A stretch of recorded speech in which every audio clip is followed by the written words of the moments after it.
As the trial moved forward, jurors listened carefully to weeks of testimony. They heard investigators explain how they had spent years examining the evidence. They heard about the financial problems that had been hidden from Heidi.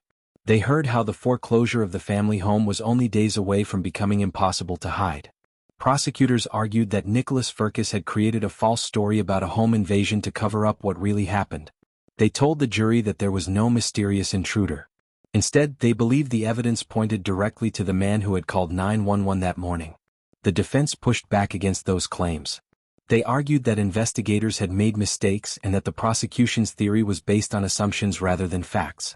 They reminded jurors that Nicholas had always maintained his innocence and that the burden of proof rested entirely on the prosecution. For the jury, it was not an easy decision. They had to examine years of evidence, witness testimony, and competing explanations. They had to decide whether the story Nicholas told in 2010 was the truth or whether prosecutors had proven something far more disturbing. When both sides finally rested their cases, the courtroom grew quiet. The lawyers had made their arguments. The witnesses had spoken. The evidence had been presented. Now the future of the case rested in the hands of 12 jurors. The jury left the courtroom and began deliberating. For Heidi's family, the waiting was difficult.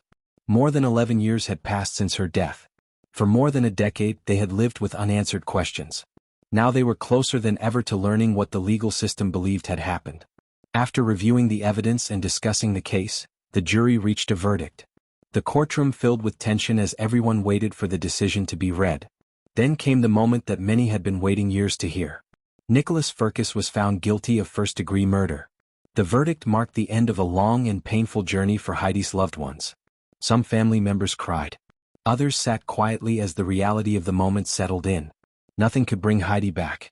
Nothing could undo the loss they had suffered. But after years of uncertainty, they finally had an answer from a court of law. The jury had rejected the home invasion story. They concluded that prosecutors had proven their case beyond a reasonable doubt. For investigators, the verdict was the result of years of persistence. This was not a case solved in days or weeks. It had taken more than a decade of work, review, and determination. Even when years passed without an arrest, investigators continued searching for the truth. Later, Nicholas Firkus was sentenced to life in prison. The sentence ensured that he would spend the rest of his life behind bars. For many people following the case, the most shocking part was not simply the crime itself. It was the betrayal at the center of it. Heidi trusted her husband. She believed they were building a future together. She believed the person standing beside her would always be there to protect her. Instead, prosecutors argued that the person she trusted most was the one responsible for her death. The Heidi Firkus case remains a powerful reminder that appearances can be deceiving. From the outside, the couple seemed ordinary. Friends and neighbors saw what looked like a normal marriage.